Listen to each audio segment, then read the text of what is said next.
Hey guys, today we're covering weight and balance. Here is the objective. You should develop knowledge of the elements related to weight and balance and have the ability to properly calculate an airplane's weight and balance for the given situation. Here are the elements. We're going to cover terms, weight and performance, weight and balance control, determining weight and balance, and these are the key elements, the main things that I want you to take away. If nothing else, I want you to take this away. How a weight and balance affects our performance, how to calculate weight and balance, and adding, removing, and shifting weight. Let's start with some terms. Actually, let's start first of all with the basic weight and balance equation. Wham! That's weight times arm is equal to a moment. And then we divide the moment by the weight, and that gives us our center of gravity in, very, very short terms. The weight obviously is in pounds, the arm is in inches, and that is actually from some reference point on the aircraft. So let's say we're using the propeller as our reference point. We're going to say that our passenger or a pilot here is some distance from a datum, and the reference datum is that reference point essentially. Now the center of gravity is the point on the aircraft where if you were to hang it from a string, it would be perfectly balanced. It would be hanging right from that center point. The arm is the distance from the reference point to whatever you're measuring. Basic empty weight is what it sounds like. Basically, you take everything out of the aircraft, and that's how what it weighs. So anything unusable, like unusable, or your usable fuel, anything that can be removed, and whatever's left is your basic empty weight. Your CG limits, when the manufacturer publishes the weight and balance information, they say that there is some forward and aft limit where you can have your center of gravity. If your center of gravity is too far forward or too far aft, then you are out of balance and you should not fly the aircraft. Those are your CG limits. Your maximum landing weight is exactly what it sounds like, the maximum weight you can be to land the aircraft. Your maximum ramp weight is the maximum weight you want to be at while you're taxiing around on the ramp. And then your maximum takeoff weight, obviously, is your maximum weight for takeoff. Pretty straightforward. Your maximum zero fuel weight is your maximum weight minus the fuel. Your moment, that's the weight times arm is equal to a moment, and the moment is in pound inches. We'll cover that more later. Moment index. When you go to your pilot operating handbook, they might divide the moment by 100 or 1,000 to make things easier to deal with and make the numbers easier to deal with. Your payload is the weight of your what you can carry, basically passengers, baggage, anything. It's kind of like the space shuttle. Like, what's the payload of the space shuttle? All the stuff you can cram in there and then fly with. Here are some standard weights. Fuel weighs 6 pounds per gallon, oil is 7.5 pounds per gallon, and water is 8.35 pounds per gallon. You're going to want to keep those in the back of your mind when you do these calculations. Station is kind of like your arm. When we're talking about the different points in the aircraft, we can say that the pilot is this station, the rear passengers are this station, and then the baggage is the final station. Unusable fuel is all the fuel that you can't drain out of the tanks, and you can't safely use it for flight. And then usable fuel is what you can actually use for your flight calculations. And then your useful load is what you can pack into the aircraft, including fuel. Bam. So let's talk about how weight and balance affect our aircraft performance. Anytime that you are overweight or you're adding weight to the aircraft, you're going to degrade your performance. Your takeoff, because we're so heavy, your takeoff roll is going to be longer. It's going to take you longer to get up to your airspeed to rotate and climb out. Your climb speed, your climb is going to be negatively affected. It's going to take you longer to get up to altitude. It's going to take you more fuel to get up there. And then our landing roll, because we have so much weight, the inertia of our fat little aircraft, it's going to take us longer to land, and the landing roll is going to take longer as well. So basically, anytime you're heavy, it's going to degrade your performance. And like we said before, there is a forward and aft limit as far as the balance of the aircraft. And if your aircraft is too far, if your center of gravity of your aircraft is too far forward or too far back, it's going to negatively affect your aircraft. Let's draw our neat little airplane here. Look at it, so cute. Bam. Okay. If you have the center of gravity within that sweet spot, you're inside your forward and aft limits, you're good to go. Your aircraft should perform just fine. However, if your center of gravity is too far forward of your forward limit, it's going to make the nose really, really heavy. It's going to be hard to get your nose off the ground. And so on your takeoff roll, you're going to be having a hard time. You're going to find it very difficult to get your nose off the ground. It might be even impossible. And then if your center of gravity is too far aft, then it's going to make your nose want to pitch up more than you want it to. And so it'll be very difficult to recover from a stalled condition. So having an unbalanced aircraft is, in plain English, it's bad for you. You don't want to have an unbalanced aircraft. If it's too far forward, your CG, your nose is going to go down. If it's too far aft, then your nose is going to pitch up, and it's going to be hard to recover from a stalled condition. Okay, that's weight and balance and performance. Weight and balance and control. So you as the pilot in command are responsible for ensuring that the aircraft is within weight and balance limits. And so the way we do that, we go and first we check the mechanics data sheet. We want to check our weight and balance to make sure that we are aware of the aircraft's empty weight and moment. And then if we find that the aircraft is within weight, but not within its fore and aft limits, then it's our responsibility to shift that weight around. We can do that, let's say, if you have a very light person in the front seat and heavy people in the back, and you find that your center of gravity is too far forward, you can just switch people out. Put heavy people in the front, or move baggage forward or aft. You can even add or remove fuel depending on what your weight and balance calculations come out to. So how do we determine weight and balance? Let's start with a very basic, let's start with a very basic problem, right? There we go. We're going to put a plank and our fulcrum. We're going to treat this as an equal sign. It's all very basic math. So let's say we've got a plank, we've got our fulcrum, and we're going to put a 10-pound weight here at the end of the plank. And we're going to measure this distance. This is 10 pounds. And we're going to measure this and say this is 25 inches, right? So our moment is weight times arm. The weight, obviously, is the weight. The arm is the distance from this reference point to the center of gravity of this block. So 25 inches times 10 pounds, or 10 pounds times 25 inches, comes out to 250 pound inches. And that is our moment. Bam, too easy. Now, that's very simple, obviously.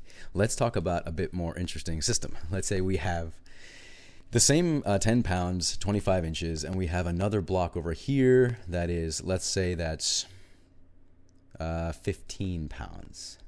And I'm going to need my calculator. There we go. Let's say that's 15 pounds, and we want to know at what distance we need to place it to balance the system. Too easy, we're super math pilots. We're going to put our equal sign here at the fulcrum. So equal sign, we're going to put 15 pounds times some unknown distance in inches is equal to our 250 pound inches, right?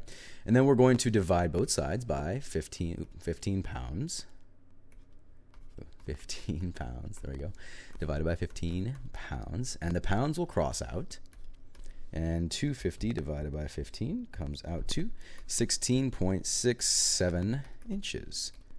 And that is our distance here. So to balance the system, we would need to place this 15-pound weight 16.67, or 6 repeating, inches away from the fulcrum. And then the system should be nice and balanced. Too easy, right?